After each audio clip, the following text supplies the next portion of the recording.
Hey guys, Anthony here. It is Wednesday, January 21st at just about 1 p.m. Eastern Time.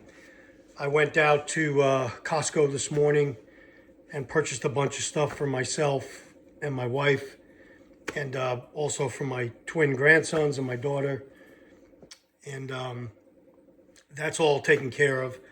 But one of my videos that I did, I saw a comment from a lady that lived up in New York. She lives in an apartment, and she asked the question of what should somebody living in an apartment have on hand for this time period, this time of year. Obviously, we're in winter. We're looking at storms now. I don't know how bad they're supposed to be up in New York, but down where I am in South Carolina, we're supposed to get a lot of ice, which always equals power outages. So, having lived in an apartment for several years when we lived in South Florida, and being also a person that is prepared, I could tell you some things that I did, and I have videos on my YouTube channel going back years describing that and showing that.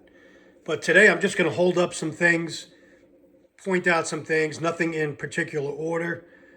But first and foremost, you live in an apartment. You want to be able to say to yourself, if I can't leave, what do I need inside the apartment to help me get through 1 day to 3 days, let's say, in an event of a storm? So let's say like 72 hours you're holed up. So first and foremost, you want to have water. Right now, if your sink works, you could fill up orange juice jugs after you finish your juice or your cranberry juice. Don't rinse it out, fill them up with water, put them away. Just put a little piece of tape on them, and I rotate mine out every year or so. Tap water has chlorine in it, so they're going to be shelf stable for a long time. So fill up as many as you could get, as many gallons as you could get of water. Put it in a closet, under a bed, in a pantry, on the floor, behind the couch. Find places for it. If you have to get rid of stuff to have water, make room for the water. That's my first and foremost fresh, clean water. And then a life straw or some type of pump water filter that if you did have to go out to gather some, you could pump some into a container, like one of these Nalgene bottles, and then take it back and use it to drink or to cook with. So water, your apartment is already your shelter. Think about, how do I heat myself in the apartment in the event of an outage? So have wool blankets and clothing, undergarments, stuff like that. A Mr. Buddy heater with some fuel. It's probably not allowed in your apartment complex, but have it anyway on hand. A fuel canister and a Buddy heater, you figure on low is going to last you, maybe 3 hours or so, maybe 4. So buy at least a 6-pack of the green propane cylinders from Walmart. Your Mr. Buddy heater, it's about $80. Screw it on, you light it, and that can keep a room, just cordon off an area, that can keep you warm.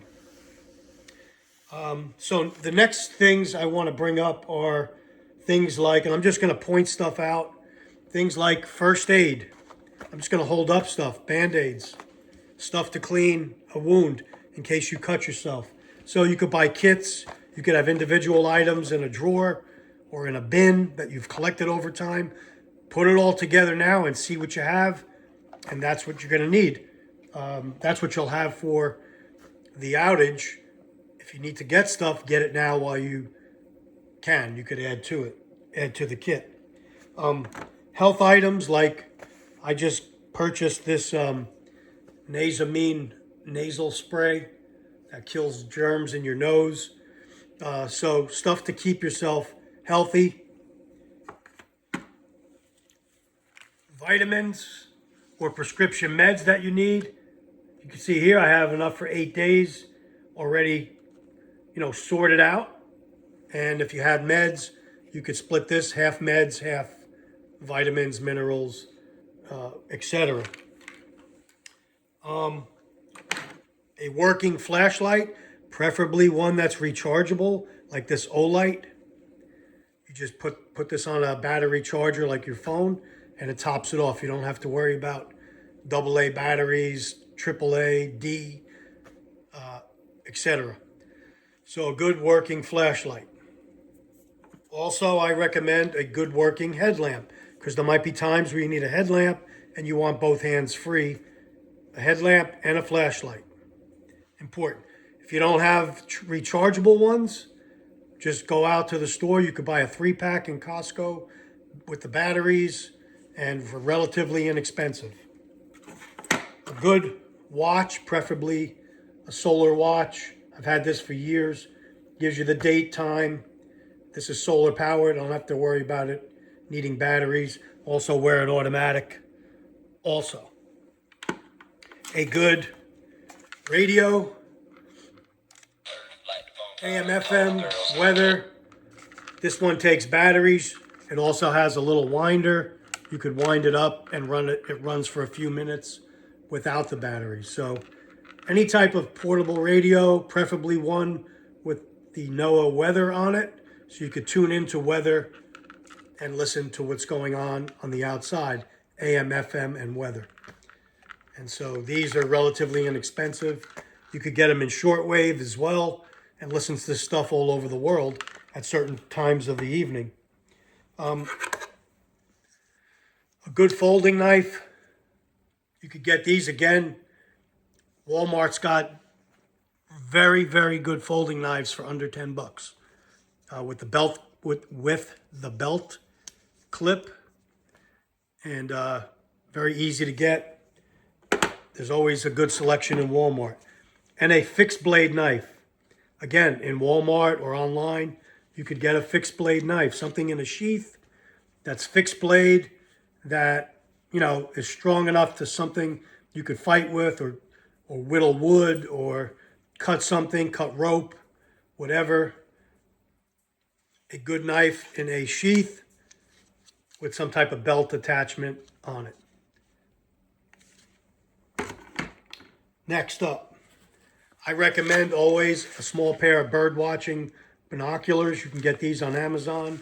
You know, for like $40 or so, you can get a pretty good pair for bird watching. And then if you're in an apartment, you could look out your window at the surrounding parking area, the pool area, wherever you're facing, and see what's going on a little bit better. So binoculars. Food items. Anything that is not refrigerated, whatever's in your refrigerator, you may end up losing unless you have a battery backup system, which I recommend. You could plug your refrigerator into it and run the refrigerator, depending on the size of the battery pack you have, for a day or 3 days, etc. If you don't have that, make sure you have ample foods that you are ready to eat. Canned goods. You know, this is just a sample. Lentils. Things like tuna. They're already ready to eat out of the can. You don't even have to heat the lentils up. Or like Amy's Organic Soups, or something similar. Dinty Moore makes stews. I have a bunch of them upstairs. Like, you can get the really big cans or the medium ones. Dinty Moore beef stew, or they make a chicken and dumpling also. These here I just picked up at Costco today. They're ready to eat protein meals. You can see here, just a bowl, a protein bowl. So this and a glass of water, and you got a meal.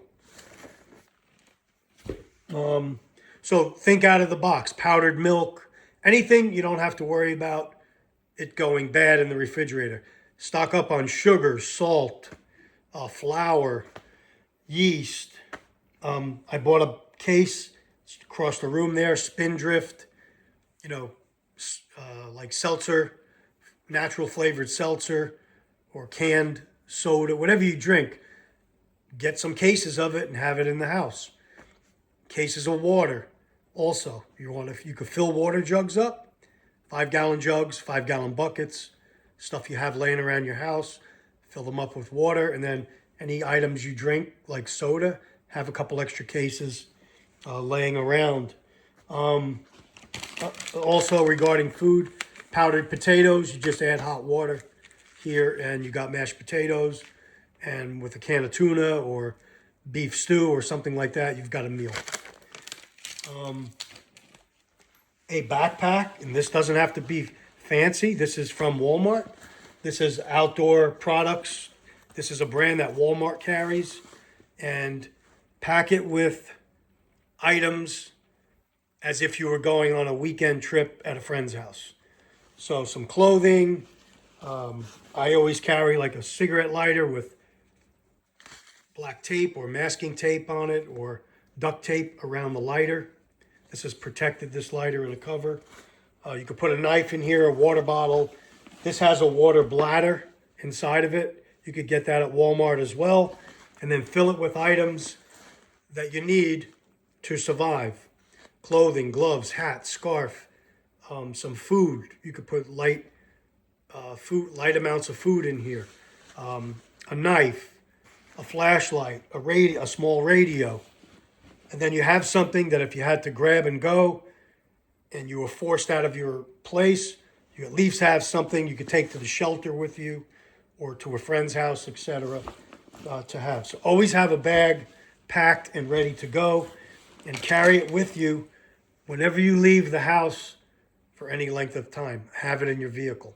Then take it back inside, and make sure you take it back and forth with you. Other things, I mentioned prescription meds. Let's see.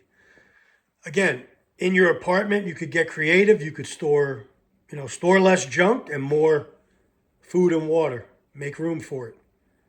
Stock up. Things like rice and beans last forever. You could put them in a 3M storage bin, a clear bin, or one of those black bins with the yellow lids. Throw some 10, 20-pound bags of rice, a couple bags of beans, and then also have canned goods that you could eat. They even have rice now you could eat out of the pack. You just open it and eat it in the pack, like Uncle Ben's and those varieties. You could eat the rice, and the beans are even in a pack now where you don't even have to cook the beans because you may not have electricity in your apartment to cook. So have a small Coleman $20 stove. It takes they look like spray paint can bottles of butane, isobutane. You plug it into the stove. That can of fuel will run that stove for several hours, which is if all you're making is, boiling water for coffee or tea or to rehydrate a meal, one of those cans can last you several days. So 6 cans of fuel, one $20 stove, and you could cook inside your apartment. If the electric went out, or if you still had gas service at your apartment, depending on what it is, you could still cook. So have the ability to do that. So you have to think out of the box when you live in an apartment. Also, are the people around your floors where you live, are they friendly? Do you know them? Do you associate with any of them? Are some of them possibly, can they be dangerous in the event something happens, where they might be coming and knocking on your door or trying to knock down your door? I don't know the community where you live. Some people live in bad areas, and you have to take this into account. So for me, I would always have a means of self-defense. Pepper spray or bear spray, the big cans, those are great investments. Non-lethal. One of the stun guns, again, you could get non-lethal. New York, you have to look at your gun laws, but if you can, get your target permit or whatever, and have a firearm, a pistol and a long gun, I recommend. So something as simple as like a 38 or this is a 38 or 357. This is a Ruger SP-101, one of the best small revolvers you could get, I think. 2¼ inch barrel, a good holster. you could put in your pants if you had to go out or go outside your apartment to look for something. You've got 38 special rounds in here, hollow points, and you could also put 357 rounds in here for more knockdown power if you were going in the woods and worried about, some animals or something like that. Very, very good revolver to have, or something similar.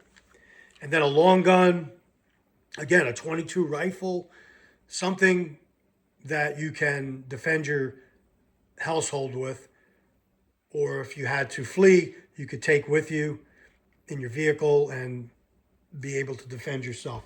And then make sure the rifle has plenty of rounds of ammo. This is for an AR-15. This is a 60 round mag. So I always have one of them loaded as a spare that I could put on my belt. And I've got, in this one, I have 55 rounds in it as a backup to my other mags. So have backup ammo for your pistol, several hundred rounds extra, and your rifle, several hundred rounds extra. That's my recommendation. The more ammo, the better.